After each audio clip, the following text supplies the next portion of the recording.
My friends, welcome back to episode 16. See, today I came in prepared, right? Like, I swear the last probably, I don't even know how many episodes, the last many episodes, every time I came in, like, I don't know what episode it's on. So today I came prepared.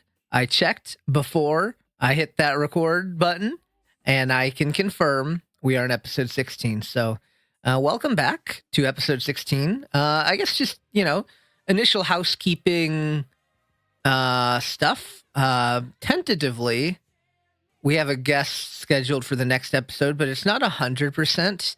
So I want to wait. But we've got a couple guests lined up coming up in the next 2 to 3 episodes, so it should be good. I know it's always nice to hear someone else here with me. It does take a little more work because I have to coordinate with someone. It's always easier when you're just coordinating with yourself. So when you add someone to that mix, it makes it a little more complicated. So that's why I needed to give myself that start of the year to not have to do that because, I had my bonus stream on the, what day was that? The 19th, I guess it was, or something, my Sunday stream. So yeah, I just needed a little time, but we got some guests coming. So fear not. If you like the guest episodes, be excited because you know what? It's going down. We've got some cool stuff coming, and just gonna keep on rocking. That's really all I've got to say. I have some stuff to talk about today, so I think we'll just get right into it and see where the conversation takes us. So, I guess the first thing I wanted to talk about was just kind of a dear friend of mine. So I've talked about him before. My friend he's actually it's the guy on the ride rate redeem, when you redeem ride rate in the RAIety stream and it says gulp, gulp, gulp, gulp. That's good. Yeah. So that's my friend Ricky. And, he passed away in 2020 from COVID.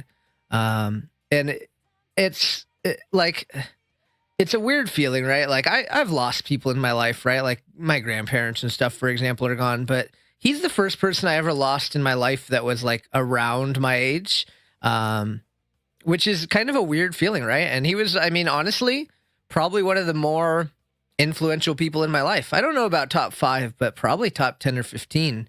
A big part of my life for many years. And I don't know. It's something I think about a lot, right? Like when I think about the history of my life, I think about the people that had the biggest influence, and he would be high on the list. Yeah, again, not the peak, but pretty dang high. And I don't know. I just wanted to talk about him. I thought about him because the other day, a few days ago, it was his birthday. Actually on the 19th, January 19th, and it's kind of been my tradition. I know this is kind of boomery, but like every year I post on his Facebook because that's like the only way we. I obviously have like his phone number, but like that's the only he's a normie. That's all he's got, right? So I always post on his Facebook wall, and like me and his, I guess widow is the word, slash wife, I don't know. I guess that would be the right word, but like me and her and his mom, who I'm also close with, like we all kind of, I feel like we're like almost the 3 people that are hit the hardest by it because like we're the 3 always bonding over it. So like we always post on his wall every year on Facebook, and I know it's okay. You can make fun of me. I know it's kind of boomery to do, but it's just kind of become a tradition that I did once after he passed. And then I just kind of like, I've been doing it. And it's kind of like, I guess it's kind of cathartic in a way to be able to honor him or like feel like I'm still honoring him or just like have an opportunity to talk to him because it's really hard. And I don't know if you guys, I hope that you guys maybe haven't had to deal with losing a friend, like have a friend pass away around your age. This is my first one, so I hope that you guys maybe haven't had to deal with that. But it's a weird feeling because, like, I know for me, like sometimes I'll see things and I'll just think like, oh my God, he would think that was so funny. Like if he were here, like I would send that to him, like we would be cracking up so hard. And it's very difficult to not be able to do that kind of thing. So for me, again, it's just, kind of, I guess, a cathartic way to kind of say, hey, I still think about you often, and I wish you were here and miss you. And, so it's kind of like it's a good way for me to just kind of honor him, I guess. and feel like not let him not let his memory fade, and also I guess that reminder to the others, like that, like, hey, he's still around. So the way I met Ricky, I'm just gonna go all the way back, was when I worked at KFC when I was a teenager, and so yeah, we worked together, and it's funny. So he actually wrote before he passed, a few years before he passed. He was a very he had a lot of bold ideas, and he is I guess, for lack of a better way to say it, he was kind of a go getter. He kind of like was kind of like me. He liked to dabble in a lot of things, and one of those things he dabbled on was he wrote an autobiography about his life. That's the way you say it, right? Autobiography. If someone writes it about themselves, I think so. But yeah, he wrote a autobiography, and it's kind of funny seeing someone else's perspective of you, right? So like in his book, and I never knew this until I read it. In his book, he talks about how he saw like this nerdy, like 16-year-old kid come in, and like apply and like get hired and like interview and all this stuff, like all the different factors, because he was already working there at the time, right? So like I got to see his perspective of like seeing me come in and then interview and then eventually get hired, and like when I was just starting out and like all that stuff. And I just thought it was really cool to read like his perspective of like, hey, here's what I was seeing when you were coming in. Because from my perspective, like I don't remember seeing him, right? But it's always kind of different from like, you're getting hired at a job. There's like a ton of people, and you're just kind of like just looking into a sea of people. But for the person on the other end, like working, it's like, oh, new guy, huh? Like interesting. So yeah, I really enjoyed that, and he talked a lot about me in his book, and it was very, very thoughtful. Said a lot of nice things about me, and yeah, it was super awesome. But yeah, so we met at KFC, and we worked together for a long time. We hung out, and he was, I mean, out of all the people that I met at KFC, he was, I want to say it, probably my closest friend. There's a couple in contention, but we spent a lot of time together. Me and my friend Dan, who I knew he was Dan is like top three, probably like top three, maybe most influential people in my life ever. Maybe we're at worst top five for sure. But yeah, me and Dan were there, and became friends with Ricky and his brother Alex, who also worked at KFC. So we were kind of like the little posse, and we would hang out outside of work and do a lot of stuff. We'd go back to his apartment because I was still living with my parents. I was like 16, 17 years old. So we'd go back and hang out, and we didn't do anything bad. There was no criminal activity. We would literally just hang out, watch movies, and stuff. Since he and his brother were a couple years older, and they also they were not from a family as much that like they weren't, basically they didn't grow up privileged like me and Dan had. Kind of the privileged upbringings. Like Ricky and Alex didn't quite have that. So yeah, so we spent a lot of time hanging out with them and going to their apartment and whatnot, hanging out. And so yeah, we did a lot of cool stuff. We go to the card shop. Ricky was really into Magic the Gathering, and I was too. I don't think on the same level as him though. He really was. That was really like one of his biggest passions. But he did love horror.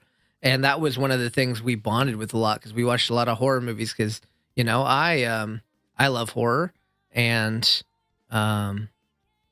he really loved horror as well. So it was a good opportunity to bond over that. And yeah, I remember like we'd go to like midnight releases for like not necessarily midnight releases, but we go to like late night showings of like some of the Saw movies. I remember we went into like other horror movies at the theaters. So we did a lot. And then in 2007, I was a fresh 18-year-old, and Ricky and his wife, well, his fiance at the time, were getting married. And guess where they were getting married? In Las Vegas.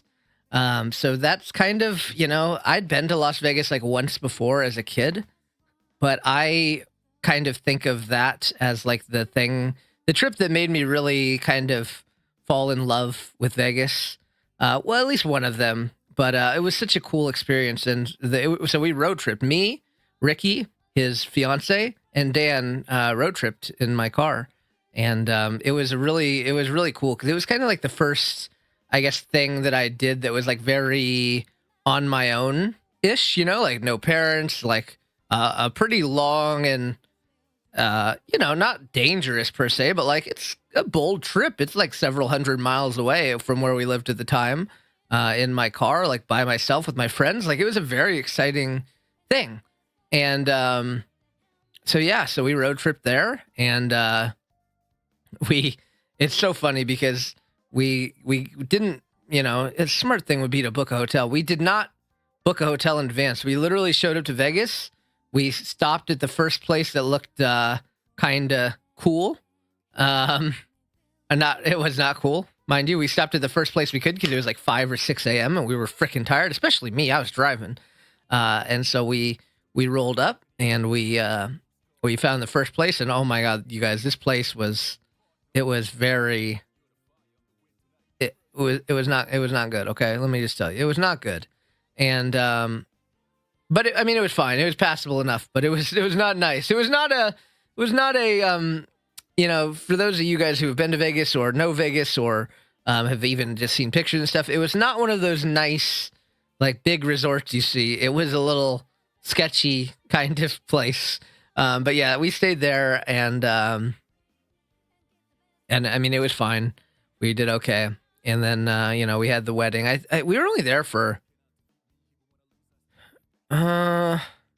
maybe 3-ish days. Maybe like a Thursday to Sunday. We showed up Thursday. I'm going to say it was Thursday to Sunday, most likely, I think, because Thursday we showed up like late night. Friday we picked up Alex. So Alex took the Amtrak in, which is like a train, because he had to work. So he took the Amtrak in on Friday. We picked up Alex at the train station, and then Saturday was the wedding, and then Sunday we headed out. So yeah, so we did that, and I think it was on Friday because you have to get your marriage license like right before. So on Friday, I was taking Ricky and his fiance to get their marriage license, and my car broke down because apparently, and I didn't know this at the time, I was just a young lad just trying my dang best. Apparently your car takes a lot of your car consumes a great amount of antifreeze when you are in a very, very hot climate like Las Vegas. So my car broke down, and it was okay. I ended up taking it to the shop, and it was just no big deal. But yeah, so that happened. And then on Saturday we had the wedding. It was really, really nice, really cool. And then we went back to the Tropicana, which for those of you guys who don't know, Tropicana is on the very south end of the Las Vegas Strip, like the very south. And that hotel is now defunct. It was torn down last April. Was it April? I think it was April. But yeah, I was actually there one last time before it was torn down. Yeah, well, it was shut down in April, but it was torn down, I think, long after, a few months after. But anyway, yeah, so we were at the Tropicana because that's where Alex and Ricky's parents were staying, and we got to bond and hang out and stuff. And so then we didn't have a hotel room that night. Ricky and his wife at that point, they were married, had a room at the Tropicana, I believe, with around his parents or something. But Alex had a hotel room at the Venetian. And for those of you who don't know the Las Vegas Strip, the Venetian is all the way on the north end. And we're on the very south end of the Strip. And so, long story short, we didn't know. None of us had ever really spent much time in Vegas, if any. So we just start walking, and it was like 4 miles, which is, let's see, hold on. 4 miles to kilometers. I'm going to convert that for you non-Americans. 6.4 kilometers. So we and this was like at 3 a.m. after like the longest day ever, where we walk all the way there. We have no idea really how to get there. We're just kind of walking. We eventually get there. And let me tell you, that bed, getting in that bed that night, oh my God, it was sick because I was so unbelievably tired. And then we got up the next morning, headed out on out of there, and back home, and life was good. But yeah, that was our exciting kind of Vegas trip, and it was a kind of a, again, the one of the first times I remember really falling in love with Vegas. Now I live here, and I didn't. Ricky had already passed by the time I even moved here, so he, I like to think that we would have had a laugh over that too. Like we were here many years ago, and it was no, it was not a trip that went according to plan. Like my car broke down. Like we ended up in a really bad hotel. There's a lot of things that went wrong, but it was a fun memory. Like the five of us, really, I guess me and Dan and Ricky and Alex and Ricky's wife. We had a really good time. I mean, and a lot of good memories, and it's nice to be able to think back on that trip. And even now, I mean, like that was the reason why I remember, because the last time I was going to be able to see it, because it was shutting down in a few days, was last year at LVSC, and I made like it was a big deal to me. I was like, I told to Shabby and everyone else that I was there with, like, I'm gonna be leaving to the Tropicana because I need to be there, like at least walk around for a little bit, spend a little bit of time there before it gets torn down, because I want to remember Ricky, like, and that's the hotel that I associate with him, and like that's the place we spent a lot of time at, back in the day. So yeah, I made a big point of going there and kind of walking around and spending the last day there, and it was I mean, it was nice. It was good to be able to kind of close that chapter. Ricky had already been gone for 4 years at that point. But for me, it was a nice opportunity to be to say goodbye to the Tropicana and say goodbye to a lot of memories that came alongside it. So it was definitely very very sad. It was a sad day to say goodbye to the Tropicana. And I never really spent much time there. I've been to Vegas many, many times. I mean, and I went to Vegas many times, and then I lived in Vegas, and I live there now, obviously. But I never really went to the Tropicana a whole lot, except those times with Ricky, and it was kind of, I guess, our place for that reason. But yeah, so it was sad to see it go. But that's always a fun kind of story to share, just that whole wild Vegas trip. I guess on a similar note from that story, it's always interesting for me to think about just people in your life that that were essential parts that kind of just came and went. I mean, not came and went per se, but for whatever reason, life gets crazy, and I think it actually is kind of an important like thing to understand and to kind of realize and relate to, that people aren't always going to be in your life forever, and they can still have a big impact. Like, even if, God forbid they pass away, like the previous story, but something like that is obviously extreme. But even just people that, life takes you in different directions, because it does. It's a really important skill to learn to, I guess, I don't know if cope is the right word, but just to understand that there's nothing anyone inherently did wrong, to kind of have that distance that just happens sometimes. And, it's like sometimes it's just how it be. And like, I don't know, thinking about that, like I don't really have regular contact with any of those people from that previous story I just told. People that I used to talk to every day back in high school. So it can be hard sometimes, and it's kind of interesting because I think about a lot. What I think about is like, I wonder if they're feeling the same way. If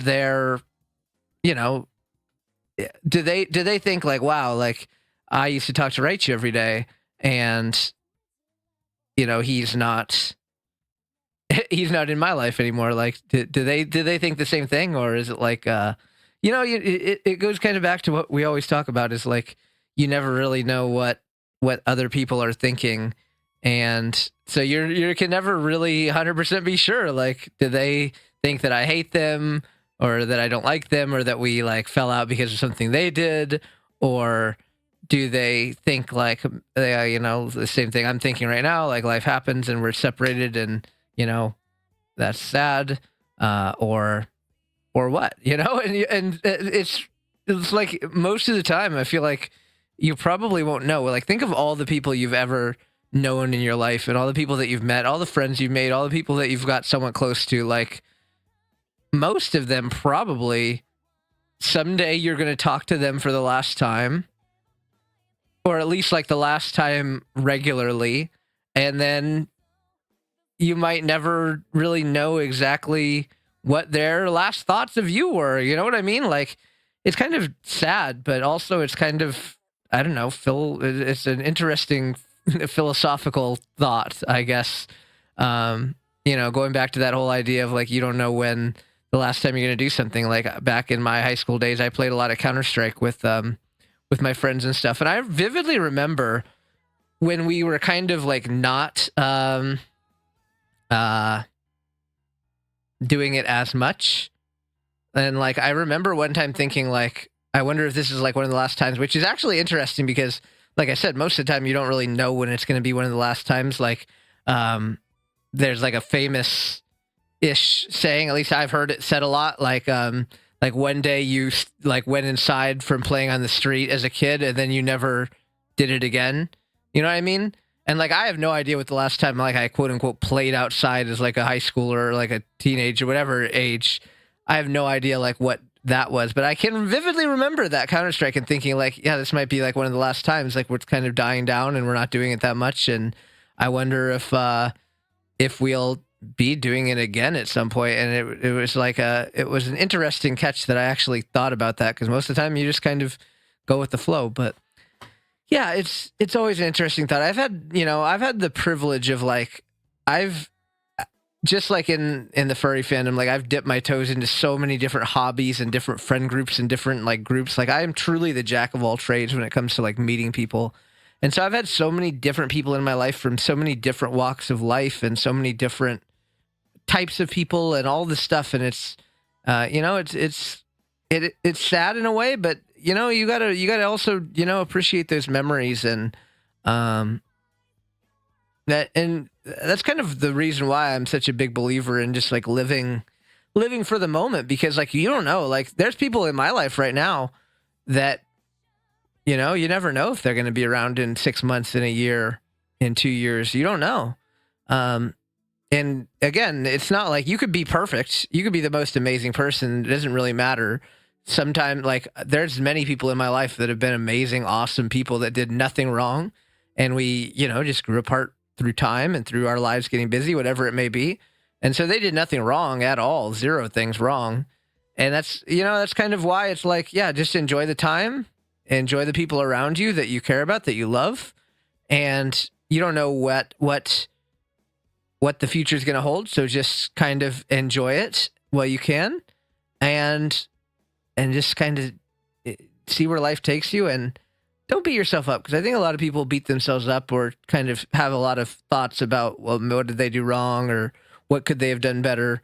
When in reality, it's just kind of the sad fact of life that sometimes you drift apart, and that's okay. All right, so I figured it's about time to jump into a question. So let's do one of our questions from our forum. And this one, I told Game Orca to put this into the podcast question so that I could answer it here, because listen, this is a question worthy of being answered on the podcast. And the question says, from Train Orca, how to train your orca. It says, Riku versus Choo Choo Charles, who would win? I love. Listen, I enjoy these random versus questions. These are deep philosophical talks. So let's talk about it, okay? Here's what I know. Now listen, I don't know a whole lot about Riku. I've only played this one Kingdom Hearts game, okay? But let's talk about Riku. He's a little ass. He's a little ass, and he's the kind of, he's a charismatic ass, right? Like he does have that little bit of riz, and you know, people kind of like him. They'd be like, yo, he's kind of cool. So he has that going for him, right? From a pure brute force standpoint, let's go back. Let's go over to Choo Choo Charles now. From a brute force standpoint, listen, I don't think Charles is very smart. Okay, that guy was dumb as hell. It took him like a rye billion hours to like find me when I was like driving around his island. That dude struggled. Okay, he really didn't do a very good job of hunting me. He's not very bright. But from a brute force standpoint, I mean, he is kind of a scary guy, right? Like him versus Riku, just like brute force, he's gonna kill the hell out of Riku. Okay. However, let's talk about that. Like, he doesn't have anything else going for him. It's pure brute strength. Riku, on the other hand, has the charm. He's got the riz. He has no morals. Choo Choo Charles doesn't have morals just because he's just a dumb train. He doesn't have anything. But Riku has, he doesn't mind. He has no qualms betraying a little bit, getting ahead however he needs to get ahead. So it's an interesting choice. But like, if I can beat Riku, I mean, if I can beat Charles, I have to think Riku could. So therefore, assuming Riku has the tools, like the same tools available to him. I mean, like Riku and versus Choo Choo Charles on like an open battlefield where like there's nothing, right? Like obviously Riku loses. He's a dumbass. He's just gonna get run over, right? But like Riku with the same tools I had beating Charles, Riku 100% wins, and I think Riku would win even more like easily than I did. Like I think Riku is just straight up gonna like sacrifice the people. He's gonna like use them as like a live bait on the tracks to like get Charles to come and like use them. Like he has no moral compass. He will use them as bait. And assuming again he has the same tools that I had, he'll have no problem using them. I don't think he would have any issue using them. So to win, but without the moral compass of like, me playing, I'm not trying to get the people killed if I can help it. Like the good people, the innocent people. I'm not trying to get them killed, but Riku, he doesn't care. You think Riku gives a damn? You think Riku Okay, sorry. It was the famous Raiju, OBS crash. But, yeah, so basically Riku, no care for anyone. Riku doesn't give a damn. He's going to bait people. He's going to do whatever he has to do to win. So Riku beats Choo Choo Charles. If I can beat Choo Choo Charles, Riku can beat Choo Choo Charles because Riku's he's more cutthroat. Straight up. Riku is more cutthroat. And for that reason, I think, assuming Riku has the same tools available to him as myself, Riku beats Choo Choo Charles because he's a little ass. He's a little ass. You think he cares? You think he cares about anyone? No. He doesn't care about anyone except himself, and that's it. So you know what? I am adamant that he will win. But what if we go back? What if Riku versus Grace? What if we go to our defending champion Grace? Did I say Grace would win the other one? I think Riku beats her too. I think Riku beats everyone just because he's such an ass. Like some people would be a little hesitant to like beat up a child, but Riku, he wouldn't care. He'd kill Grace. Riku would punch the hell out of Grace. Riku would walk up. He's too smart to be tricked by her little like ice on the ground. So he'd say, "Hey, girl, you suck." He'd roundhouse kick her to the head and throw her off the freaking edge like Striker, where it's like, whoa, what a fall. And then Grace is donezo. So I think Riku is the champ. But if you guys come up with another villain, maybe there'll be an opponent in Jack Holmes that is worthy of taking on Riku. But I don't know, man. I think Riku is the undeniable champ as of now, and I'm not sure if anyone can stop Riku. Again, there might be someone, but I haven't met them yet. I'm trying to think of any horror games I've played. Like if I feel like there's someone that would beat Riku, I don't think so. Riku's he's a crafty guy, and he has no care about anyone. except himself. So that's a powerful thing in the world of killing.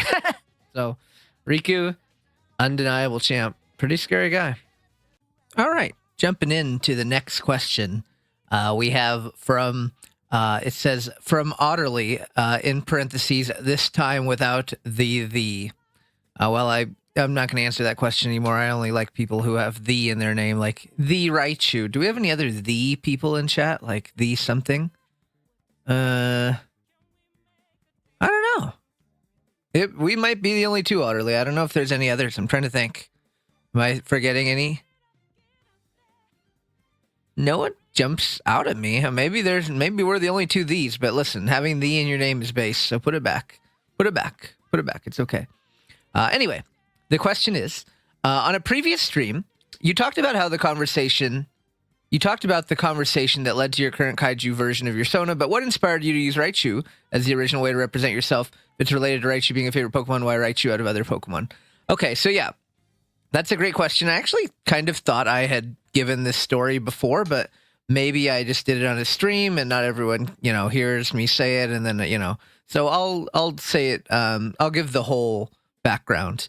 But yeah, so as far as I'll just talk about Raiju again. So Raiju, for a while had no name. It was just like Raichu Dragon Edition. I think even my ref sheet just says Raichu, Dragon Edition or something. And I think even on my Telegram stickers, the pack is called Rai Dragon or something, but yeah, which, Rider doesn't, I don't know. I don't like that. I just don't like that name. It doesn't sound very good. So yeah, he was called Raiju, Katsu, formerly known as Katsu, one of our mods and Team Thunderfang member and a good friend of mine, came up with that name.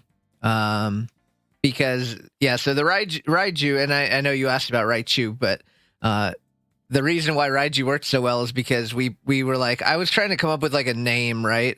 And we realized if you name him Raiju, first off, that kind of sounds like Raichu, right? You say it quickly. If I say Raichu, kind of quickly, you probably couldn't even tell, depending, maybe you're going to listen to that and say, I could tell, but you can't necessarily tell.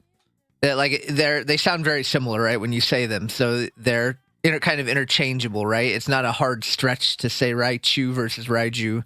And, they both be shortened to Rai, which is a very easy way to do it. A lot of people call me Rai, so that's a very easy way to do it. But yeah. Yeah, and also, I guess this is just a fun fact, but there's actually a magic card in Magic the Gathering called Thundering Raiju. And so it's a real thing. It's a real card. But yeah, it just worked well. But anyway, the origin of Raichu. So I've talked about this before, but if you've already heard this story, well, too bad. You got to hear it again. So back in the day, when I was first kind of dipping my little toesies into the furry fandom, I had an Electrike icon on Steam. And if you don't know what Electrike is, he's like a little puppy dog Pokemon. He's like a little electric type doggy, basically. And yeah, so I wasn't a furry at the time. I just when you're not a furry, you just choose whatever random crap you want to be an icon. It's kind of funny, right? When you think about it, because I know pre-furry, it was just oh, what should I have as my icon? I'm just going to put some random thing, whatever it may be. So I had this picture of Electrike as my icon, and I had that, and I saw this chat room on Steam, which back in the day people kind of used a little bit. I feel like maybe it's not as prevalent now, but Steam was actually a decent. Before I had Telegram or Discord, Steam was one of my preferred methods of chatting. It's a good. It still kind of does, honestly. It kind of hits. It has a decent chat program. But anyway, I joined this group, and I just thought it was a cool Pokemon group. It was actually my first year of college, and I had just moved away to a new state, a new, completely different place, hundreds of miles from everyone I knew. And I only had one friend, at the school, one online friend that I knew that went to the University of Nevada, Reno, where I went to college. And so I had only one friend there, in person. And so I was well, I have some, I had online friends, but I was well, let me go make some more online friends. let's join this Pokemon chat room because you know what? That sounds pretty cool. So I joined it, and as it turns out, I thought it was just a friendly little Pokemon chat room. As it turns out, it was actually a furry chat. It was a furry Pokemon chat room. So I joined, and reasonably, as you might expect, based on the fact that it was a furry chat and I had an Electrike as my my avatar, people said, "Oh, you're an Electrike, cool, like neat, like an Electrike, like that's a rare, pretty like rare Pokemon, like no one really has that as their species, so that's unique, like cool, all right, you're Electrike." And so like I went with it, right? Like I'm not gonna like I wasn't really in the business of like saying no, like you're wrong, like no, I'm not, like you idiot. So I just kind of went with it, and that's really the origin of my first Sona, which was the Electrike, and so I was an Electrike for quite a while on there, and then basically I went along with that for like a while, like a few years. And then a few years later rolled around, and it was kind of like I'd reached a point where, like, by that point in my life, I remember it well. Like I was living with Toshabi. Like I was diving deeper into the fandom. Like I was ready to I wanted to actually have a Sona that was like very, very much me, because like I was only kind of toes dipped in until I became Raichu. But after I was like, I want to get in deeper, and like I'm not Electrike. Like I went with it because people liked it, but I'm not really Electrike, so I'm gonna choose something that fits me.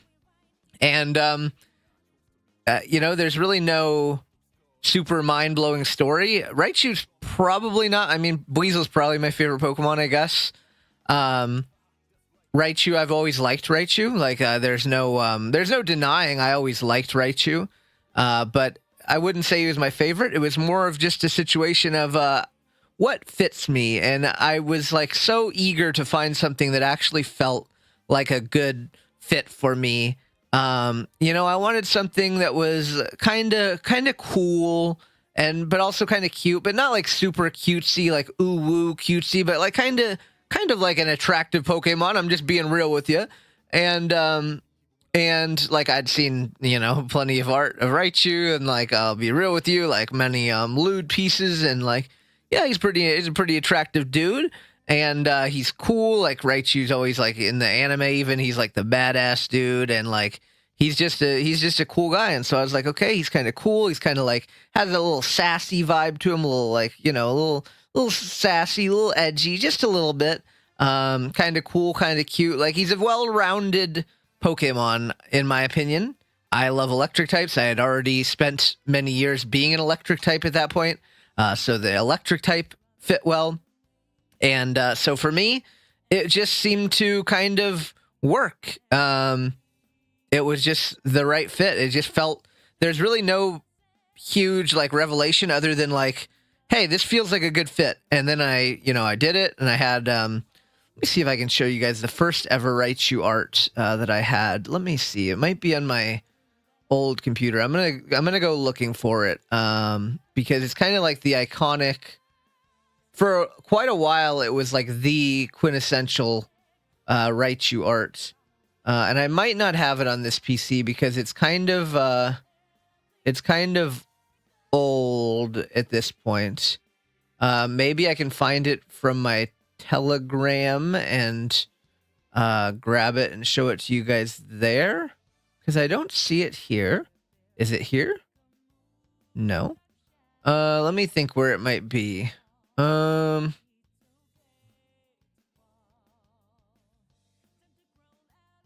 Yeah, very interesting that I've like, oh, here it is. Okay, well, this is like not the full version, but let me see if I have well, I guess realistically this is as good as we're gonna get. So this is like the art.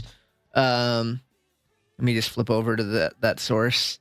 And you know, this is the art. And it's like, I mean, there's body to it as well, but it was like a cute kind of looking, but like, you know, kind of cute, but kind of like cool. And I don't know, it just fit. And And that's really the lore behind it. Is I vibed with him, and I continued to get art, and people told me like I have a lot of energy. He's like a little electric ball of energy.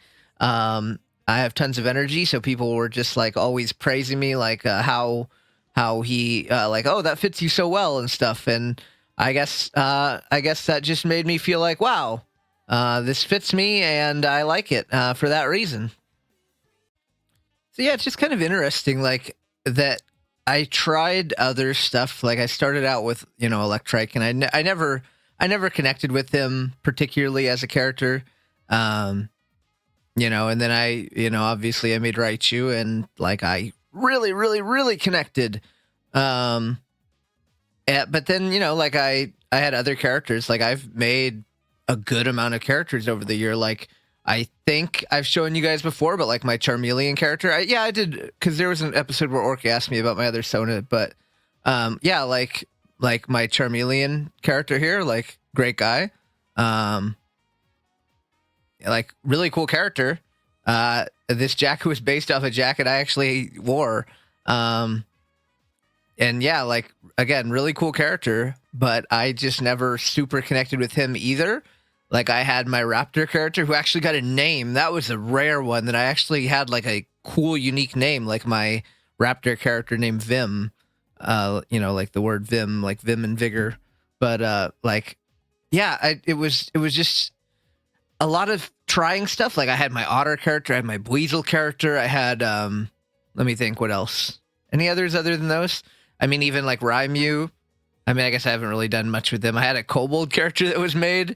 And the only one, like, I don't know, it's weird, right? Like, y'all know, like, I don't know, it's really weird for me to connect with the character. It takes, I almost feel like more effort than it takes other people. And I'm not sure if that's true. Maybe it takes other people the same kind of deal, but like, yeah, I don't know. I guess it's just about finding the right character that like really, really, really clicks with you. In which case that Raiju took a lot of work to really vibe with, but like it took time, but like getting the model is what really pushed it there.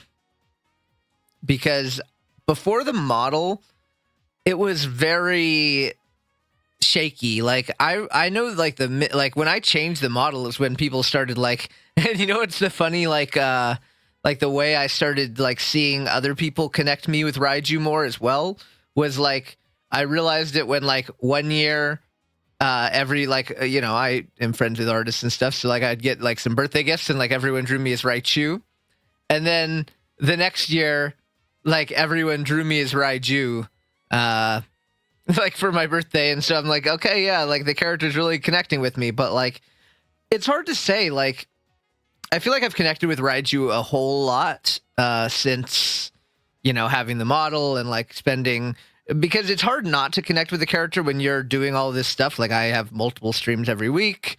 I'm looking at myself on my screen when I do my YouTube videos, like all this different stuff, right? Like this boy is on my screen a lot. But like, yeah, it took a lot of effort to get there, but I don't know if like Raiju may have surpassed Raichu as like the character I connect with the most. I don't know. Like I still kind of feel like I almost maybe connect to Raichu better, but like it's weird. Like there's a weird relationship with me and Raichu, like the Pokemon, because I still almost feel like I connect with him better, but then I'm thinking about it and like most of the, can I just say porn? Most of the porn I've gotten in the last couple years has been Raiju. And like regular art, right? Like I don't know what the last Raichu art piece I've even got was. So it's I think it's to use another analogy, it's kind of like when you have not talked to a friend in a while and you still feel kind of close, but you also like you were close, right? But you haven't talked to him in a while, so you're a little bit uncomfortable like reopening that. Do you guys get that feeling? Like we talked about like friends that you kind of lost touch with over the years or like naturally drifted away. But like, I almost feel like the character can kind of be a similar thing. Like, I feel disconnected from Raichu, like the mouse, because I haven't done anything with him in a while. Like, I don't see him on my screen, on my streams. I don't see art. Like, there's very little right now connecting me to Raichu the mouse, other than my name being the Raichu, which I could switch to right. That again, that's the beauty of it, right? I could easily switch my name to Raiju Ravine, like my server name to Raiju Ravine, and I could switch my name to the Raiju or something. It would be so easy to do, which is, I mean, it's a great thing. Like, it's good to be able to make that brand switch, because I've seen people, and I thought about it before, like having to make like a huge brand switch where, like, what if my name was like Frank now, and I gotta go like Frank's, I don't know, like instead of Raichu Ravine, it'd be like Frank's. I don't know. What's a word? I should have chose a better one. Like, I don't know. Anyway, but like, yeah, I'd have to like change my whole branding. Like, my branding would be very easy to change if I needed to, which is a good thing. But yeah, I don't know. I just thinking about my connections with characters, and really the only two that have ever stuck is Raichu and Raiju. And Raichu is kind of, it's kind of sad to see him kind of fading a bit. But also, it's just kind of the natural evolution, I guess, to use a Pokemon term. It's like, it's the evolution of just a lot of people. Like, I'm very active in the Pokemon like furry community, because like I was a Pokemon furry, and I mean still am really to some extent, but a lot of those people have moved over from their primary sonas being a Pokemon to being not a Pokemon, and it just makes it easier, like commissioning fursuits. Like the place that I'm getting my Raiju fursuit from, they wouldn't do a Raichu fursuit, right? So like things like that, like getting art, like getting merch. Like, I can't have Raichu probably on my merch. Like, it'd probably be a little sus. Like websites, if I was really big and I wanted a website, like the Raichu wouldn't be an applicable website, for example. But like, it's just like the branding switching over, and it feels natural though. Like, I do relate to this fluffy Durg guy. Like, I think dragons are really cool. They have a lot of the same traits as Raichu, right? Like, they're pretty cool, but also kind of cute, and that's why I'm a fluffy one, because the scaly ones are just kind of more badass, a little too badass for me. I'm just a little guy, and this feels like it's a little more fitting for me to be like a cute little fluffy guy, versus like a badass scaly mother bleep. But yeah. So I don't know. I relate to this character a lot, and I'm happy that the bond has grown. Like this, when I got this model, and it's funny. Like, I guess we'll just talk about how Raiju became more a big part of the thing. It's so my first model, the Raichu model, was just a gift, actually. A friend of Toshabi's back in the day made models, or maybe still does, but like, he makes models, and so Toshabi like asked him to do something for me because I was going to start VTubing, and so he made me a model, and it was, I mean, you guys have seen the old Raichu model, like it was a good model, like he made that from scratch, like a really talented guy, great job, but I didn't have any like hand in it, so it's kind of like the Electrike example earlier, where it's just like sprung on you, like, okay, here's what you are. That's kind of what it felt like, because I didn't have any like say in it. Like, it was just like, here you are. And like, again, it was great, but just like Electrike is a great Pokemon. Like, I like Electrike, but it just didn't quite feel like me. Where the Raiju model, I went out of my way to pay Pichirisu a lot of money to make this model. And I worked with her like along the way, like, hey, here's how it's looking. Like, do you want any changes? Do you want to add anything? Like, what do you want to have on there? Like, look, dude, I got my freaking custom hoodie. Like, this is freaking amazing. So it's like, I don't know, it hits different to be able to have a say in it, and it feels way more like, hey, this is me, and I love that that I can be me. And so yeah, I guess that's how I connected, just having a model that was me and my own kind of ability to make him me. And after now spending nearly 3 years with the Raiju, I'm happy to say that like I feel very connected. Well, like 3 years with the Raiju model. It'll be in a few months, which is crazy. And yeah, I'm just becoming more and more connected with him. Like I still have a Raichu badge usually when I go to cons, but like the majority of my badges will be Raiju. Um, like if I was gonna buy art at a con, it would be Raiju. If I was gonna get a commission, it'd be Raiju. People give me gift art, it's always Raiju. Like I'm very Raiju core right now, to use a silly term, but like yeah, I am, and I'm happy about that. Like Raichu served me well for many, many years, you know, from 2015 to, I mean, he's still going, but like from exclusively pretty much from 2015 to like 2020, 2021 when Raiju came about. And then it was kind of both, but still mostly Raichu, and really only in like 2022-ish and beyond. And even then, maybe it's even more like 2023.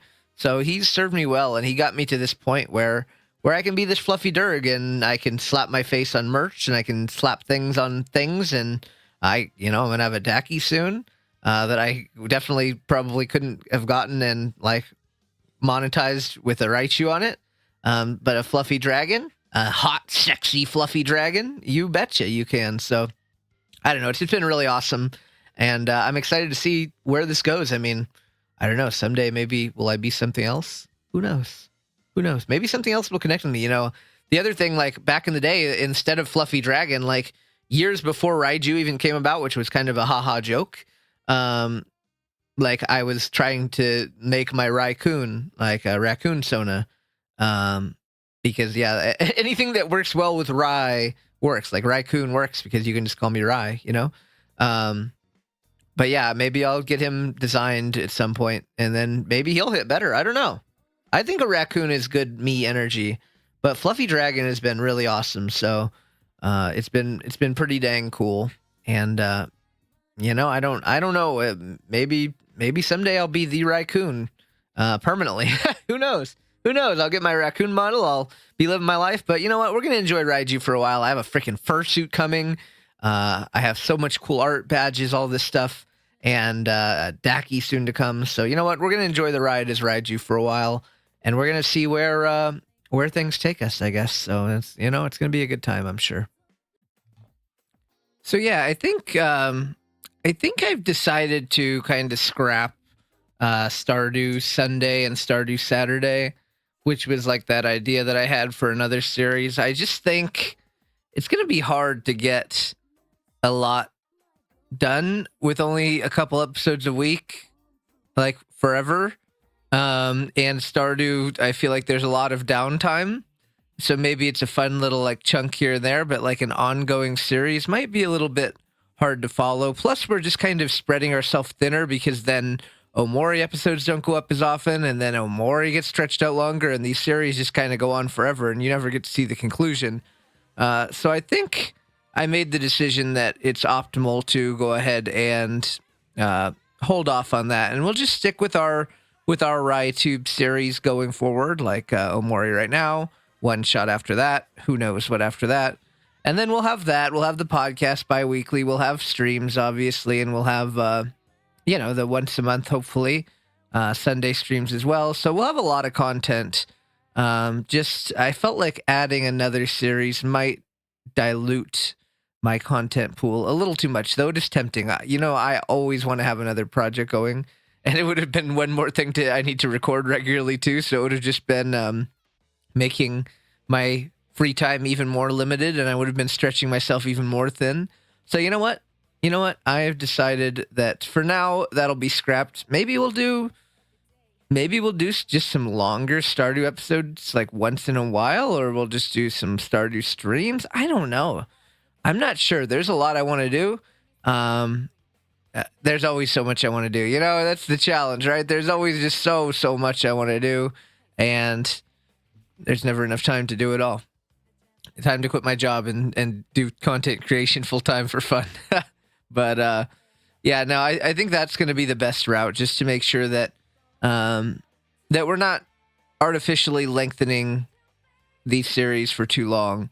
Keep it to one, even though I want to try to do more. I mean, keep it to one and see about maybe a second, but I don't think Stardew is it, because again, even if I did half-hour episodes, which first off, that's a lot of filming, even a half an hour on Stardew feels like it's not going to be a whole lot of time, right? So, like, what are you going to accomplish in half an hour in Stardew Valley? Very, very little.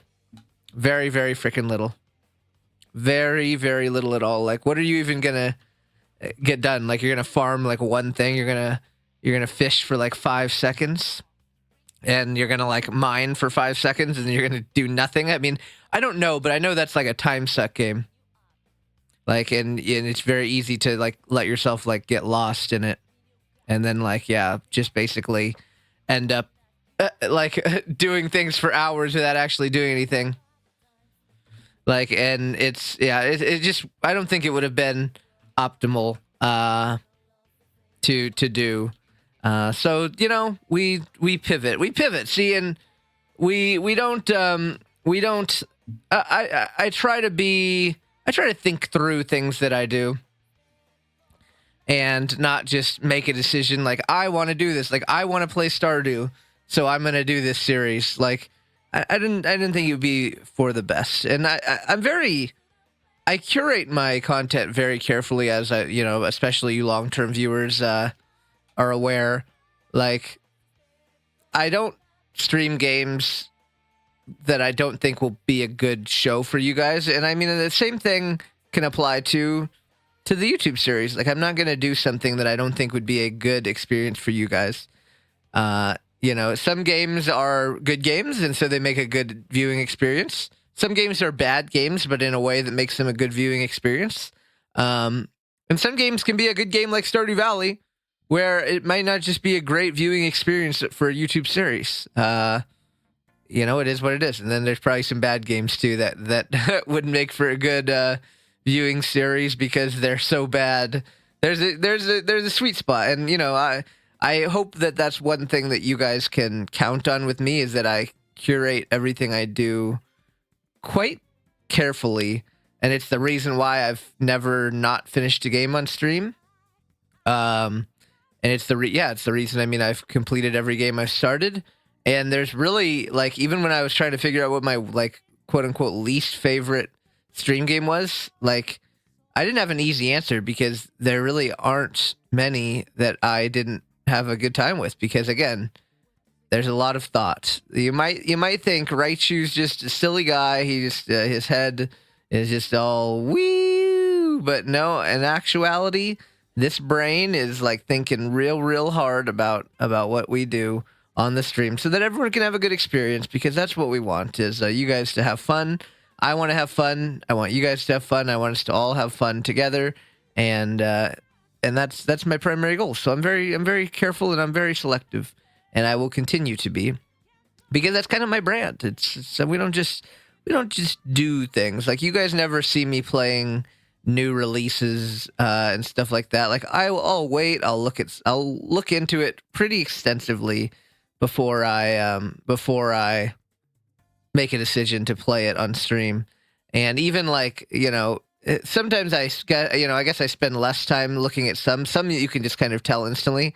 Like Jack Holmes, I could just immediately tell that's going to be a funny stream game without doing too deep of a look into it.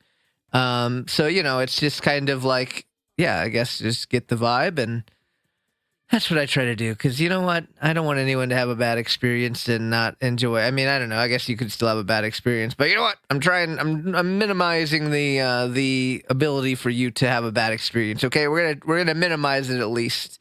It could still happen, but you know what? I'm gonna do my best to make sure it doesn't, because yeah, and you know, that's me. So yeah, we got that going.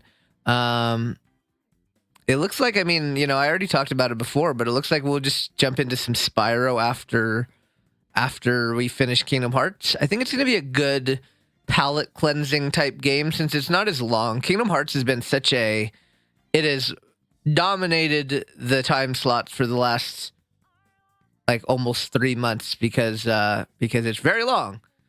So I wanted to do a quick little palate cleanser. Like, all the Spyro games will probably be 2 to 3 episodes max. And we might not even do all 3. Maybe we'll do 1 and 2, and then we'll do 3 at a later time.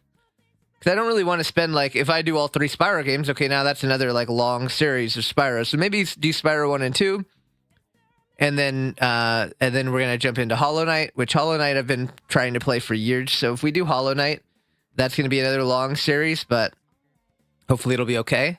And then, maybe we'll cleanse with some more Spyro in there somewhere. We'll have some more horror games. I've been wanting to play. I've got a couple horror games on my list. I don't know. I have a bajillion games on my list at all times. So it is what it is. We've always got balls bouncing. I've always got a lot of thoughts. And like, I'm supposed to play 1,000 Year Door on stream. That was supposed to happen last year. I don't even know if that's going to happen because everything is hectic, dude. Because everything is freaking hectic. So I'm not really sure if we're playing 1,000 Year Door this year. I want to play Chrono Trigger also again. But realistically, we have Chain of Memories at some point, which probably after Hollow Knight, that'll put us into like at least April or May.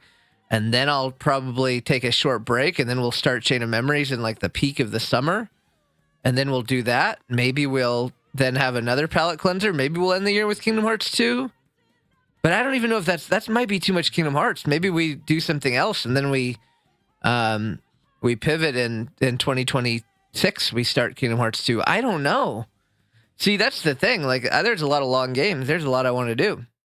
There's so many things. So, I don't know. It really is always a challenge, and I am envious of people who have the financial means to stream full time or even close to full time, because that would be nice to be able to do that. To be able to stream for 30 hours a week. I could actually get some games done. Imagine we could finish Hollow Knight in like a couple weeks.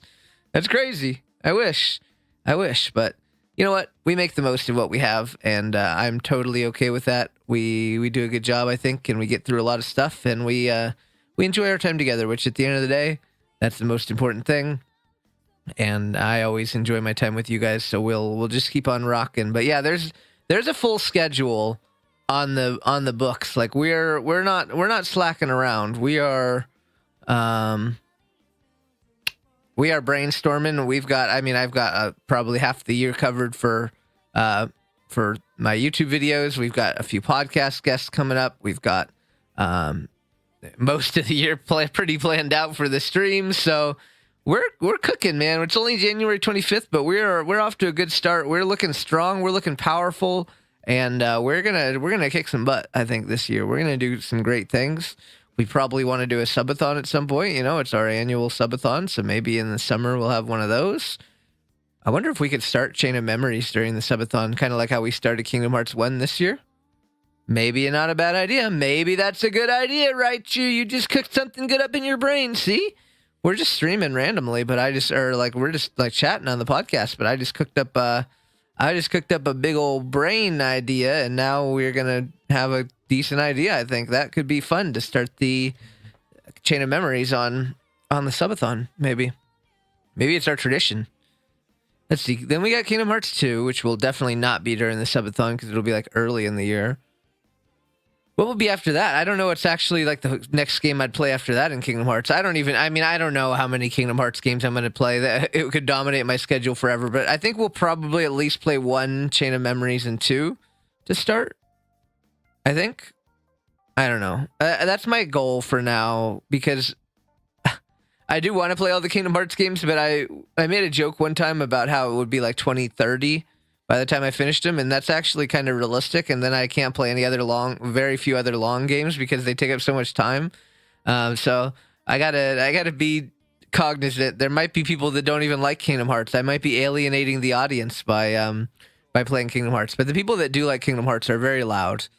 They're very loud. You loud Kingdom Hearts enjoyers. I mean, I guess most people like Kingdom Hearts, but you never know. I'm just trying to be cognizant of the fact that that maybe some people don't like Kingdom Hearts, which, shame on you. Shame on you not liking Kingdom Hearter.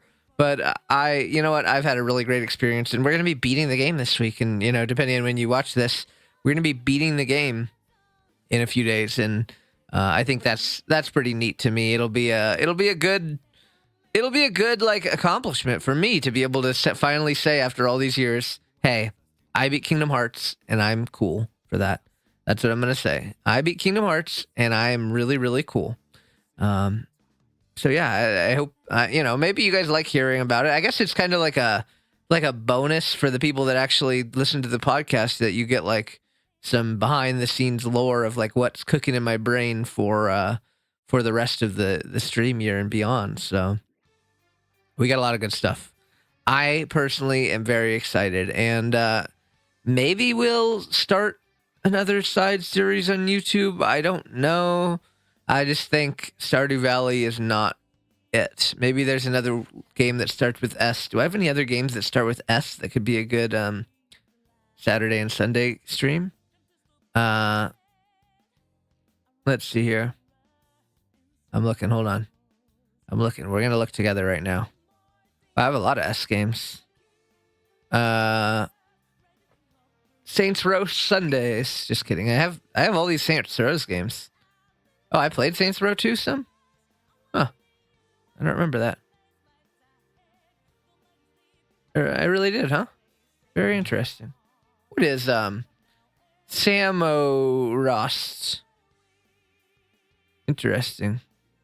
Yeah, I don't know. You know when you look through your Save Jesus Saturdays. Oh yeah, baby. I can't believe I have an hour in that game. That was a crazy stream, huh? That was a crazy stream.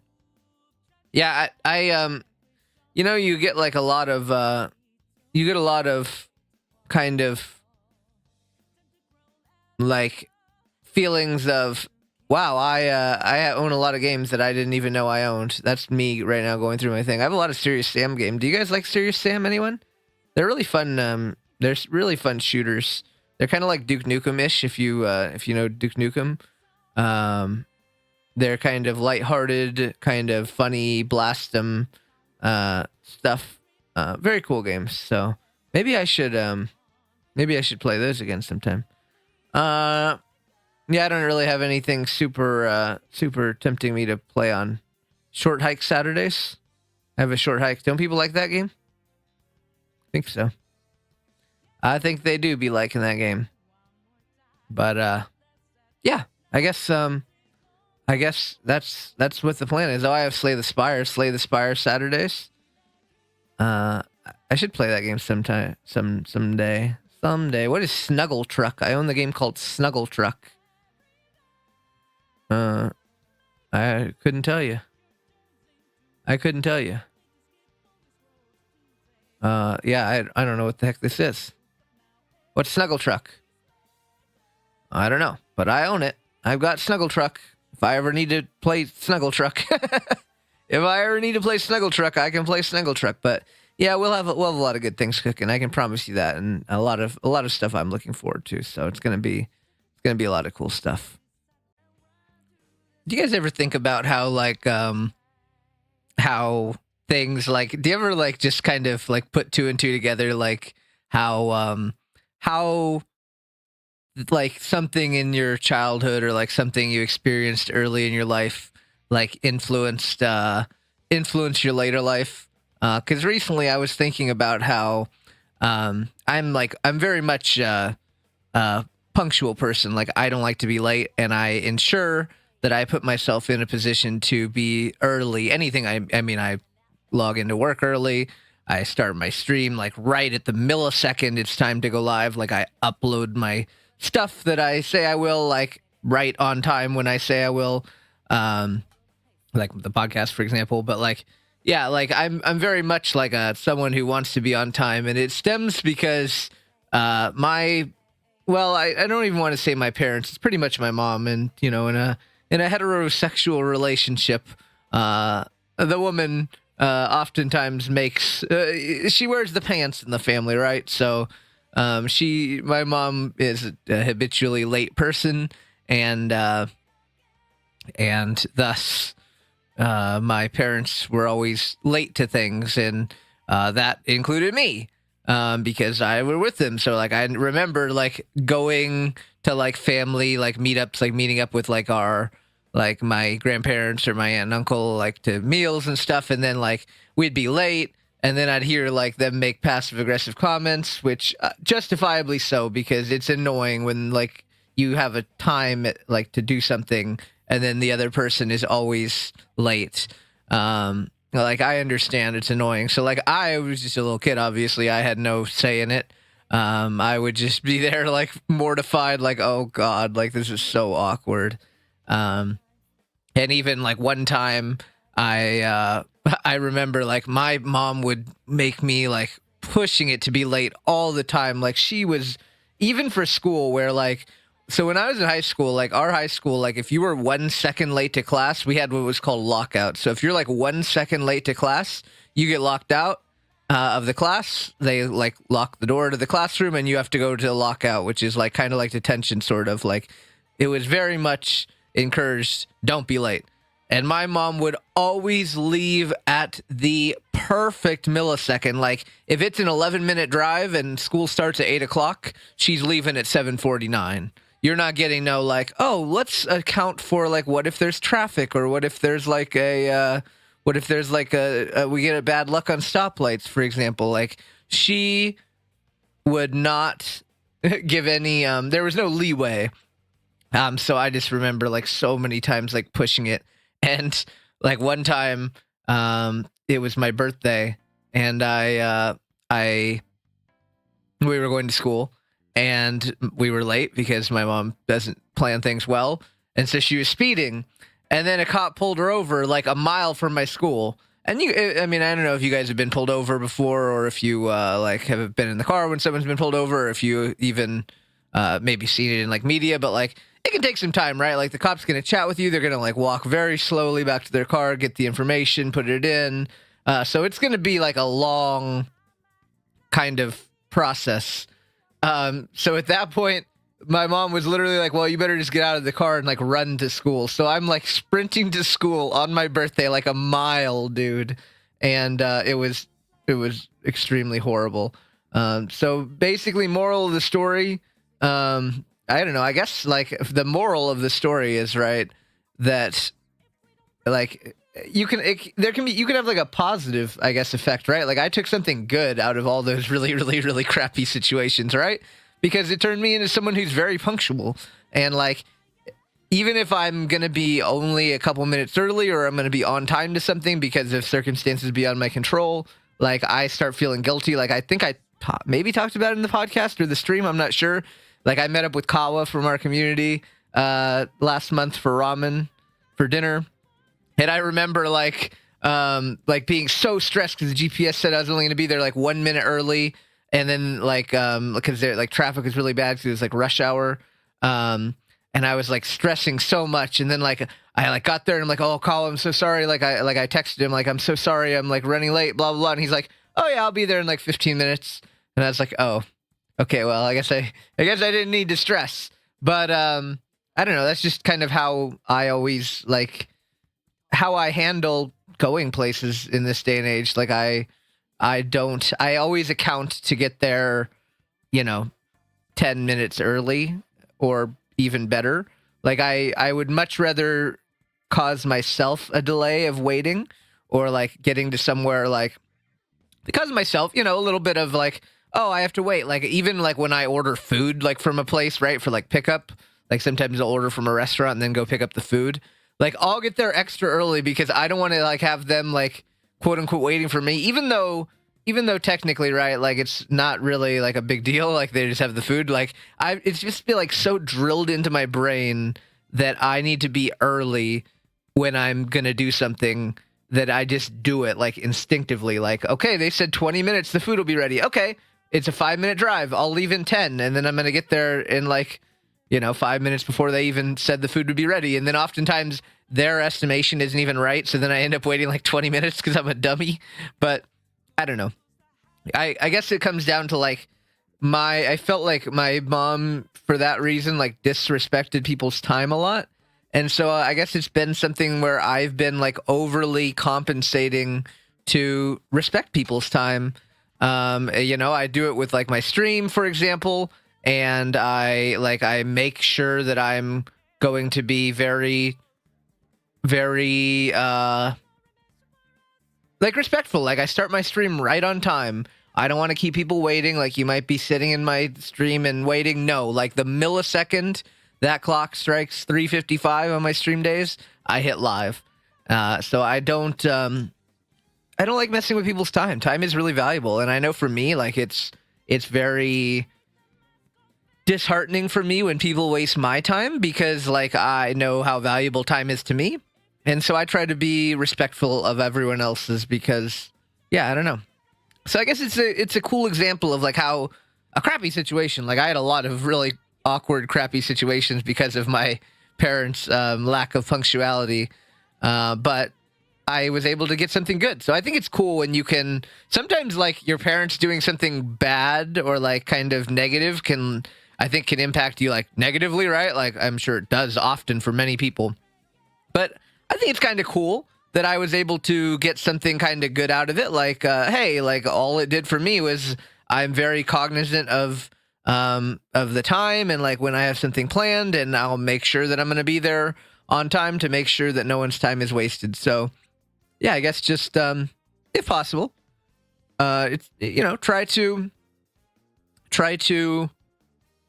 get something good out of a crappy situation, I guess, and you know, better yourself, and it's just a cool opportunity, I guess, because a lot of people would just think like, oh, I'm just traumatized from that crappy situation, I hate it, but you know, realistically, you can make something cool and be happy and say, yo, I bettered myself. So I don't know, it's just, that's just the right you optimism talking, I think. I like to get something positive out of a bad situation whenever I can, and I guess that's another example. So there's your lore behind why I'm so particular about my start time to the very millisecond.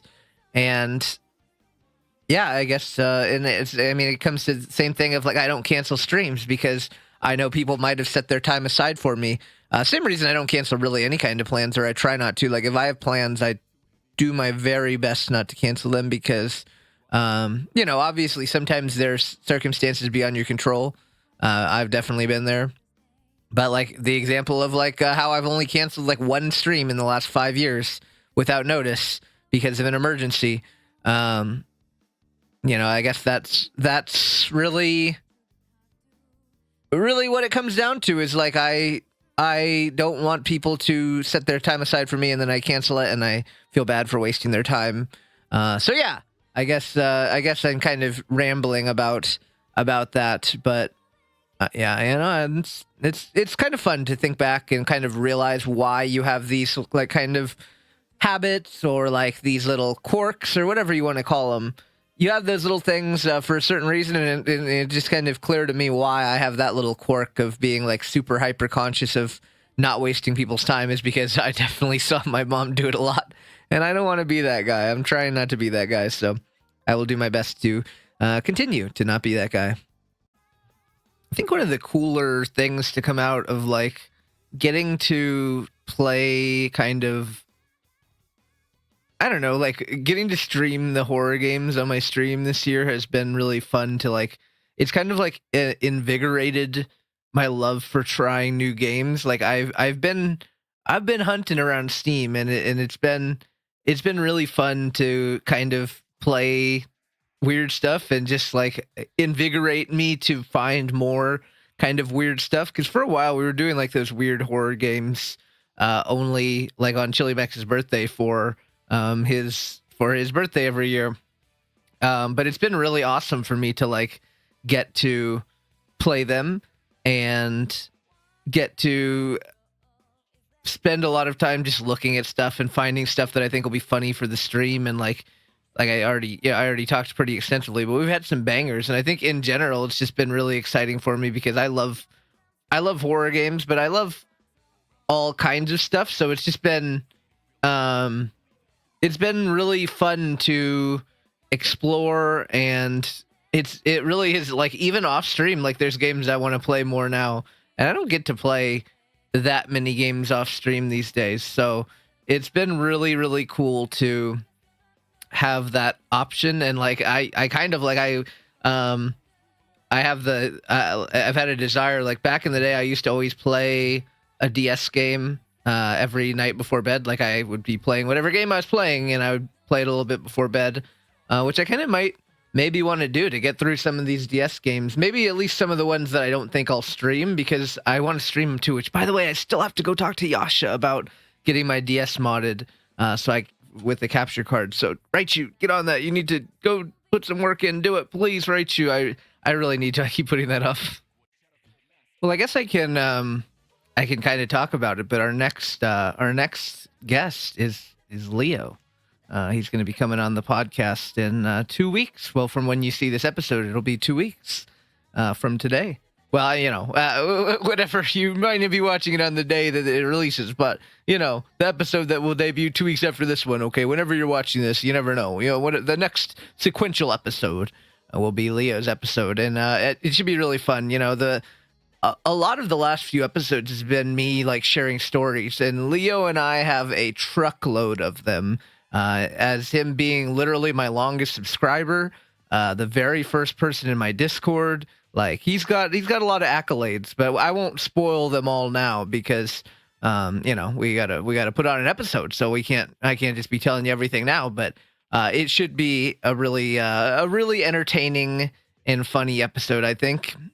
I think it'll be really good, so I got to make sure that I give you guys time to ask questions, so that you can get your questions in, because we got a lot of stuff. So I'll look forward to your questions. But the good thing is Leo and I can just talk for hours, just about anything, I think. So it should be a piece of cake to just babble and tell stories, because we got some good ones. We got some good ones, and I mean, I can't actually say. I was going to say a lot of them involve alcohol, and then I was going to say no, actually all of them, but not actually all of them, but maybe a lot of them do. But it's just how it be. But no, it's going to be really good. It's going to be interesting, I guess, because he's a little bit different of a guest than I had in the previous episodes. Well, not really. So I don't know. We'll see how it goes. I'm looking forward to it, though. It should be really cool. Something else I've been thinking about is I kind of want to do more, maybe late night or nighttime streams. I don't know if you guys knew this, but I used to, well, at least you knew, or people probably don't, and even the veterans may not know. I've talked about it before, but maybe they're not fully aware. But I used to stream at 7 p.m. And basically go, roughly until almost my bedtime. So I'd just go straight from the stream to getting ready for bed. And I like those late night streams. They're pretty fun, and chill. I don't know, it hits kind of different. It's an interesting way to kind of, it feels like the day is less broken up. I don't know how to describe it, but on my stream days normally, it's kind of a weird thing because I work all day and then I immediately start streaming. And so there's no time for me after work. It feels until way late, because I stream, I work all day, then I stream, and then as soon as after stream, it's already 6:30 usually most days. So then I have to eat dinner, and then I have to walk Jacks. So it's at least 8 o'clock usually on those days before I go to bed at 10. So there's not a lot of time window in there for me. So I don't know, I'll never move. Well, I don't want to say never. Once I curated a large European audience, I pretty much said I won't switch to that schedule, because the one I have is the one that works for the Europeans, and I wouldn't ever probably want to put myself in a position where they can't watch at all, which is what would happen if I streamed at 7 p.m. But maybe I could do occasional fun little bonus things, even on a Friday night stream, maybe a Friday at 8 p.m. my time or something, and stream for a couple hours. Because not that many people stream on Friday nights that we know, from our community. So maybe I just do a cool Friday night stream sometime. I don't know what it would be, but maybe we have a Friday horror stream or something. I don't know. I'm just kind of brainstorming, and I know it sucks for the Europeans that they probably wouldn't be able to watch that at all. But it would be fun, and I like those nighttime hours.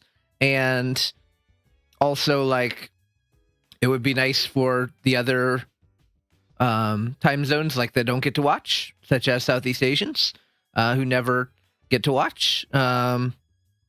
They would get to watch, because that's like pretty late in the day. So yeah, I don't know. It would be fun. Maybe some Friday night streams are in my future. Man, I'm really like kind of cooking with ideas this year because we're already doing Sunday streams again. But a Friday night stream could be really fun, and I've very rarely streamed on Fridays in my entire life. So maybe I need to move forward with that idea. Maybe we could. Can we do it this week? No, I have too much going on this week. Maybe next week. I don't know.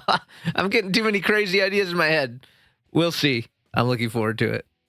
I think in general, I just kind of want to try out new stream times and like, not. I think my base schedule will always be what it is, but I think it's, it'll be fun to just try out some things. Friday night sounds like a great one. Maybe someday we'll do a Saturday night stream. I don't know. 'Cause it's like, it's hard for me to want to stream on Saturdays because Saturday is like the one day that I don't have anything. I usually don't have anything like hard planned. So it's nice for me to have that day, but maybe we'll try a Saturday stream at some point. But yeah, I don't know. Like I used to have some really cool, like back when Phasmo was popping, like in 2020, I had a lot of late night weekend streams playing Phasmo, or I played those Dark Pictures anthology games with people. So that one, that's really fun. But yeah, I think Friday would be awesome. I think other days, I mean, there's really nothing like I could say, oh, I'm going to do something exciting, like stream on a Monday, but like that's not really that exciting. Like it's just like a slightly different day.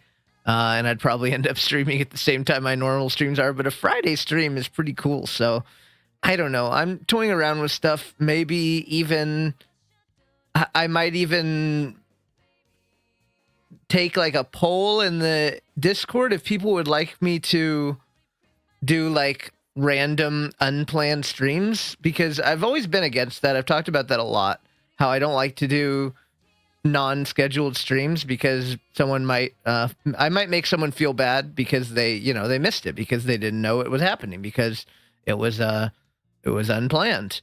So I'm very like conscious of the fact that making people feel bad is not something I ever want to do. You know what I mean? So I'm conscious of that, but I also, I don't know, it'd be fun maybe to be able to try doing some unplanned streams, like, just turn on the stream when I feel like it. I don't know. It's a lot to think about, and it's something I've done very good at. Like, I don't know if I've ever in the last 4 years done an unplanned stream, like an unscheduled stream, again, just because I never want anyone to feel bad. But maybe people would like that. Maybe it would add some excitement. Like, they can get a unplanned Raichu stream and be like, whoa, like they're just like living their life. They're not expecting anything. And then just like all of a sudden, wow, it's a Raichu stream. It's a Raichu stream. Like, like you're just living your life. Do. And then all of a sudden, oh my gosh, it's the Raichu stream live. That's what I'm talking about, baby. So you know what? We might have to try it. I'm thinking we might have to try it. But we'll see. I don't know. A lot of the podcast has been a really fun outlet for me to just like talk about like ideas that I'm cooking up in my brain. And sometimes they come to fruition. Sometimes they don't. Like I talked about the Stardew Saturday and Stardew Sunday. And obviously I kind of determined that's going to not come to fruition. But you know what? It's still fun to talk about either way, even if it's not a guaranteed thing. We just kind of workshop it and see what comes into our brain, what crazy, wild, wacky things my brain cooks up. Because listen, sometimes my brain be cooking. I mean, I remember the day that I thought of community facts, which was like my all-time great like idea. So it's like, yeah, I don't know. It's my brain. It sometimes be cooking, sometimes not. Okay, sometimes not. I understand that it happens. Sometimes it's not cooking very goodly, but you know what? Sometimes it is cooking real goodly. And you know what? I think we might cook up some masterpieces in the year of our Lord 2025. I for one am excited. I hope you guys are too. I think it's about time for us to put a wrap on this episode. So, um, I just want to say, as always, thank you guys so much for listening. I really appreciate it, and I hope that you will continue to enjoy the podcast. And like I said, we've got a little special guest of the Leo Otter. I have another guest planned after that, which will keep them a little surprise for now. But we got some good stuff cooking, so I hope you guys are excited. I know I am. Got a lot of good stuff planned as always. So much love. Thank you so much for listening and for all your support always, and for being here. I mean, it's not easy to watch something for an hour and a half, so I thank you very much for having me in your ear for an hour and a half to hear me talk. So thank you so much.